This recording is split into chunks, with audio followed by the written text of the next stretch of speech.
Okay, so is your 80 series door not opening?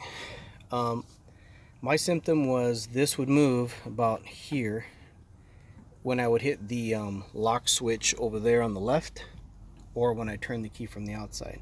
So it would try to open but stick halfway. So there was movement here, but it wasn't enough to unlatch the door from the outside or the inside. Um, so if you manage to take this card out, there's plenty of videos online how to do that. Really quick, I'm just going to do a quick rundown.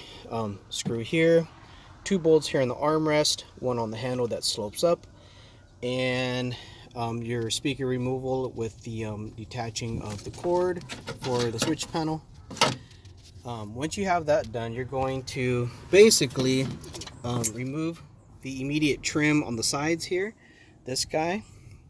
You can probably start with loosening that one, popping it up, not having to actually remove it all, but just popping it up. And then coming back here, popping this out so that you can remove the one here. Now, with the door card, clear as far as the molding goes, the hard part is to detach the clips that are all here. So you have, 1, 2, 3, 4, 5, 6, 7, I believe 8. A good way to do that is put your hand in the speaker hole right behind the door card where the the interior part, and just wedge your hand back here and just pull back, pull back, pull back, pull back all the way around. And then you're going to grab your door card and massage it out this way all the way up, pull it up all the way down. You might pull some through this way. There's a video on how to repair that. So you're going to pull all this out and then initially slide it up, because remember there's a channel down here. It kind of fits in like that. So once you have that out, remove the door card and then you're here, right? So you're going to open this corner, and if you do the lock and it moves here and here, you don't really have to replace anything at the moment. What I want you to do is to open the door. Now you're probably thinking, well, it didn't open before, so how am I going to open the door? Really quick, if you pull the lever on the outside and the inside simultaneously, you can do this on your own or with the partner. Do your countdown, 1, 2, 3, and then you pull this handle at the same time doing the one outside. It will open the door, and then you can get a nice view of what's going on, a nice little workspace going and all that. You can start to troubleshoot. So my issue was, like I said, this would move about here and then stop. And normally it goes, like that. Did you hear that click? So what I ended up doing was ordering the part, the actuator part down here. There's videos online on how to do that. And I was like, well, it's working. It moves here. All this is moving, but it's not moving enough. So let's open the door. Okay. I'll show you what's going on here. So what I ended up doing was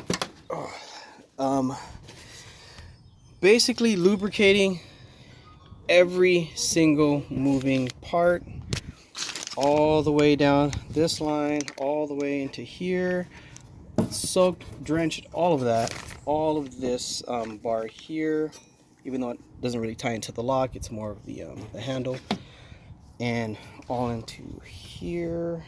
Right, can't see, here we go, as far up in here as I can, down, and I shut the door and opened the door repeatedly with the 2-handle method by pulling here and the outside. I had to lower the window to do this, so make sure you lower the window before you disconnect this. And I worked it back and forth, shut, open. I even put a little WD-40 in here. But when I say I sprayed a lot, I sprayed a ton of WD-40 all over in here with the little straw up in there. Shot back in here. Yeah, so you get what I'm saying. And take this time too, while you're lubing that, to lube the track on your window. And if you're wondering what I'm talking about, just raise and lower the window with this door card off, and you'll see the beam that I'm talking about. There's a wheel down there and everything. Yeah, just throw a bunch of lithium grease or just regular grease, just anything, because when you open this door card, if you've never done it, you're gonna notice everything is very dry and corroded. Like, see how this looks nice and shiny now? This was all like it's hard to explain, like oxidized all the way in here, like almost powdery. It was weird. And yeah, this thing just needed some serious lubrication. If you look at that spring, that's just a fraction of what I'm talking about. It was actually like powdery. It was weird. But all I had to do for my particular fix was basically lube everything. It's not a WD-40. I even cleaned the terminal here. I got some brake clean or electronic component cleaner. It's kind of like a brake clean. Sprayed in here, wiped everything down, and yeah, just every little thing helps eventually with these older trucks. So that was my fix, and let me show you that I fixed it. So I'm gonna, well, I can leave it unlocked. So before doing this, would do nothing, pulling here and from the inside. But if you, so here's my fix, and it works. Okay? Sounds exactly the same. Now in time, if this actuator does go out, then I'll change it, but for right now it's fixed, and that's all I needed to do. And just if you're in a pinch and you need to like load people in and out of this vehicle, and this happens to you where this is just not functioning and you can't open it from inside or outside, as long as you can lower the window, you can open the door to, you know, let people in or in and out. It's just inconvenient because, you know, you have to yell from the window being up, all right, 1 2 3 pull.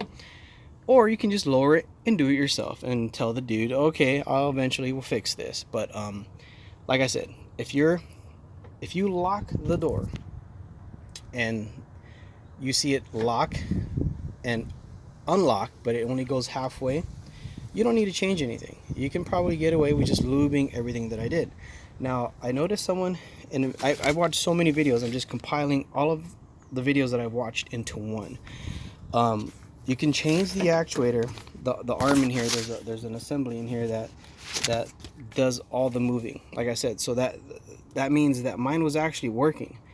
But the unit behind in here, there's actually a motor that you can fart with and tinker and get it to go. But that wasn't my case. I was able to still hear and see this move, so I knew something was up. And there's a video about how to put a spring guide so that the spring slides in one of the pieces that are over here. And there's a bunch of stuff. I can put those in the link in the description. But for the most part, try this first. Don't spend any money. And if it works for you, great. If not, if you got no movement here, then yeah, your actuator that's actually behind here, you're going to remove one bolt here and then these guys. And this assembly should slide out. You might want to remove this guy. It's kind of like a little retainer kind of piece here. Just kind of protects everything from getting hit, or, you know, separates the mechanism from the latch and all that. It's only one bolt. Take that off, 1 2 3, and then one here, disconnect for the actuator, and you can go ahead and do that. But like I said, try not to spend any money. I jumped the gun and went and bought it. I got it on Amazon, and it's actually an ASIN part, so what it looks like. And I believe the orientation from the door opening is like this. Oh wait, possibly like this. Yeah, I think it's like this. But this is the part here, and if you have no motion on your lock mechanism, then it's pretty much going to be this is the culprit. And if you can hear movement but absolutely nothing moves, then the video that I'll link in the description might be for you. It's a similar fix where you can open this up and change the spring and all that. I just bought a new part. This was like $50 on Amazon, and it's actually an ASIN part. It's legit. And yeah, and if you need a part number, if I remember to put that in the description, I will. But for the most part, just type in, you know, right rear passenger door, 80 series Landcruiser, actuator, and everything will pop up. So all right guys, I hope that helps with kind of diagnosing what you need to do. I'll do another video on how I repaired this window on a super hot trip. This window basically came off and slid down, and using the button did nothing. Let me just show you. I fixed that. Now everything works very well. And I'll make a quick video on how I did that. But for the most part, I just wanted to show you the door lock. And good luck, guys. Try not to spend money. Try to repair what you can on your own with a little elbow grease, literally, and just get in there and learn your vehicle. Alright, guys, don't forget to hit the like button and subscribe. I'll be uploading more videos when I get a chance. Thanks, guys.